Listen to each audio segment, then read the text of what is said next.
இன்றைக்கி நம்ம பார்க்க போகிற ரெசிபி ரொம்ப அருமையான சுவையான protein rich soya chunks gravy எப்படி செய்கிறதுன்னு பார்க்க போகிறோம். இந்த கிரேவி சப்பாத்தி, சாதம், பரோட்டா, தோசை எல்லாத்துக்கும் பொருத்தமானதாக இருக்கும்.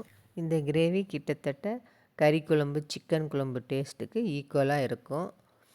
ரொம்ப சுவையான சத்தான சோயா சங்க்ஸ் கிரேவி எப்படி செய்கிறதுன்னு தான் பார்க்க போகிறோம். ரொம்ப சிம்பிளாக ஈஸியாக இதை செஞ்சு முடிச்சிடலாம். இப்போ எப்படி செய்கிறதுன்னு பார்க்கலாம். நான் ஸ்டவ்வில் ஒரு பாத்திரம் வச்சுருக்கேன். அதில் ஒரு டம்ளர் தண்ணி சேர்த்துட்டு 3 மிளகாய், 1 டீஸ்பூன் மிளகு, 1 டீஸ்பூன் சோம்பு, 1 டீஸ்பூன் ஜீரகம் எல்லாம் சேர்த்து ஒரு 5 நிமிஷம் தட்டு போட்டு மூடி வேக வச்சு எடுத்துக்கலாம். இப்போ சோயா 100 கிராம் எடுத்திருக்கேன். அதை தண்ணியில் போட்டு நம்ம சூடு பண்ணி ஒரு நிமிஷம் நல்லா கொதிக்க விட்டு எடுத்துக்கலாம். இப்போ ஸ்டவ்வை ஆஃப் பண்ணிவிட்டு நம்ம இந்த தண்ணியை வடிகட்டிட்டு நார்மல் தண்ணி ஊற்றி நல்லா புழிஞ்சு எடுத்து வச்சுக்கலாம். இப்போ நம்ம வேக வச்ச ஜீரகம், மிளகாய், சோம்பு இதெல்லாம் நல்லா வெந்து வந்துடுச்சு. இப்போ நம்ம தண்ணியை மட்டும் தனியாக எடுத்து வச்சுக்கலாம்.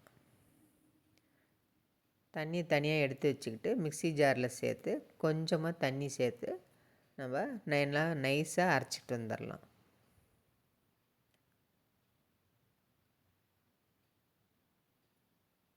இந்த அளவுக்கு நல்லா நைஸாக அரைச்சி எடுத்து வச்சுக்கலாம். இப்போ சோயாவில் நம்ம நார்மல் வாட்டரை சேர்த்து நல்லா புழிஞ்சு எடுத்து வச்சுக்கலாம். தண்ணியே இல்லாமல் நல்லா புழிஞ்சு எடுத்துக்கணும். இந்த மாதிரி நல்லா புழிஞ்சு எடுத்துட்டு இப்போ நம்ம அரைச்சி வச்ச மசாலா விழுதையும் இதில் சேர்த்துக்கலாம். கொஞ்சமாக தண்ணியும் சேர்த்து நல்லா கலந்து விட்டுடலாம். இப்போ உப்பு 1 டீஸ்பூனு, இஞ்சி பூண்டு பேஸ்ட்டு 1 டீஸ்பூன் சேர்த்து நல்லா கலந்து விட்டுக்கலாம். இது நல்லா சாஃப்டாக நல்லா வந்துருச்சு பாருங்கள். ஹார்டாக இருந்தது, நம்ம சுடு தண்ணியில் போடும் நல்லா சாஃப்டாகி வந்திருக்கு. இந்த மாதிரி கலந்து ஒரு 10 நிமிஷம் நல்லா ஊறட்டுன்னு வச்சிடலாம். இப்போ ஸ்டவ்வில் ஒரு கடாயை வச்சு 2 டேபிள் ஸ்பூன் எண்ணெய் சேர்த்துக்கலாம். 2 துண்டு பட்டை, 2 லவங்கம், 1 ஸ்டார் அனீஸு, 2 ஏலக்காய்,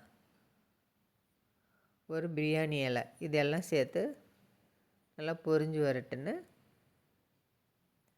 லைட்டாக சூடேறி நல்லா பொரிஞ்சு வந்தால் போதும்.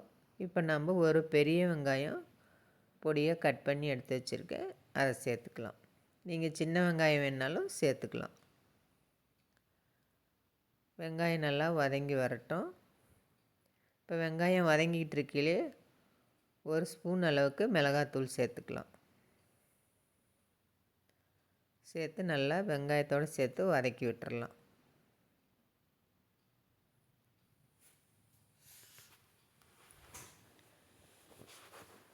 நல்லா வதங்கி வரட்டும்.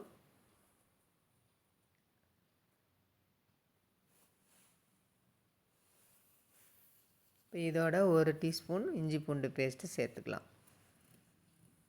சேர்த்து நல்லா பச்சை வாசனை போகிற அளவுக்கு வதக்கி விட்டுறலாம்.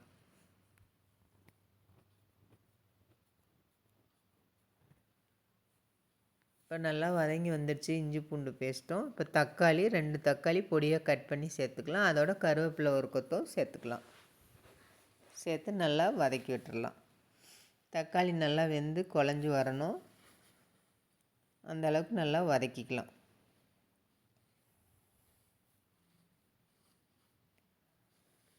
சட்டுன்னு சீக்கிரமாக வேலையாயிரும், சிம்பிளாகவும் இருக்கும், நல்லா சாஃப்டாகவும் இருக்கும், நல்லா கறி சுவையில் சூப்பராக இருக்கும்.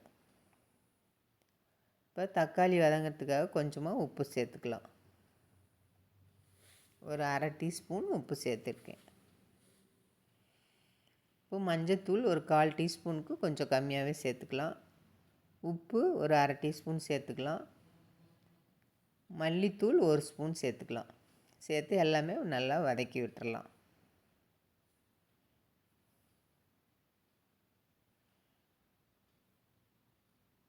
இப்போ இதோட கரம் மசாலா ஒரு 1/2 டீஸ்பூன் சேர்த்துக்கலாம். சேர்த்து எல்லாமே நல்லா வதங்கி வரட்டுன்னு இப்போ நம்ம ஊற வச்சுருக்கோம் இல்லையா, அந்த சோயாவை சேர்த்துக்க போகிறோம். இப்போ நல்லா வதங்கி வந்துடுச்சு. நம்ம ஊற வச்சு 10 நிமிஷம் ஆயிடுச்சு. இப்போ அதையும் சேர்த்துக்கலாம். சேர்த்து நல்லா கலந்து விட்டுறலாம்.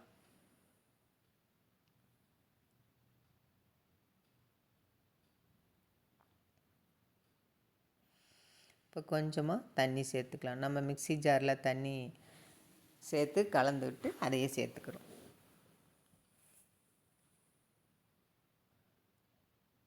சேர்த்து நல்லா வதக்கி விட்டுறலாம்.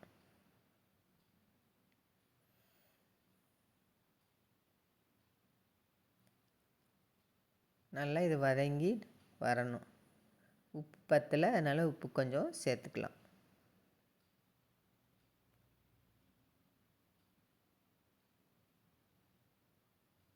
இப்போ கொஞ்சமாக இதுக்கோட தண்ணி சேர்த்துக்கலாம். நம்ம ஒரு அரை டம்ளருக்கும் கம்மியாக, கொஞ்சம் 1/4 டம்ளர் அளவுக்கு கொஞ்சம் அதிகமாக சேர்த்து நல்லா கலந்து விட்டுறலாம்.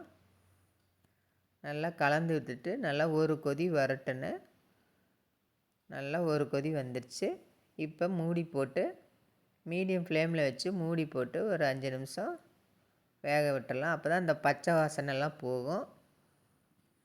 மூடி போட்டு ஒரு 5 நிமிஷம் வேக விட்டுறலாம்.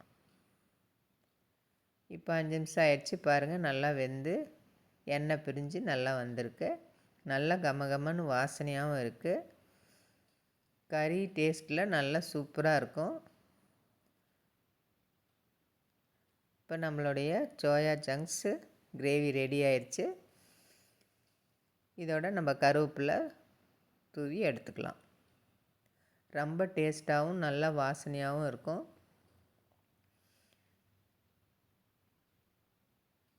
சூப்பராக இருக்கும். சட்டுன்னு வேலையாயிரும். நீங்கள் மற்றதெல்லாம் எதுவுமே அரைக்க தேவையில்ல. அப்படி குழம்பு அதிகமாக வேணுன்னா நீங்கள் இதோட தேங்காய் கூட அரைச்சி ஊற்றிக்கலாம். இது சாதம், சப்பாத்தி, தோசை, பரோட்டா எல்லாத்துக்குமே சூப்பராக இருக்கும். கறி சுவையில் இருக்கிறதுனால எல்லாருமே விரும்பி சாப்பிடுவாங்க. நீங்களும் இதே மாதிரி செஞ்சு பாருங்கள். லைக் பண்ணுங்கள், ஷேர் பண்ணுங்கள், சப்ஸ்கிரைப் பண்ணுங்கள். நன்றி, வணக்கம்.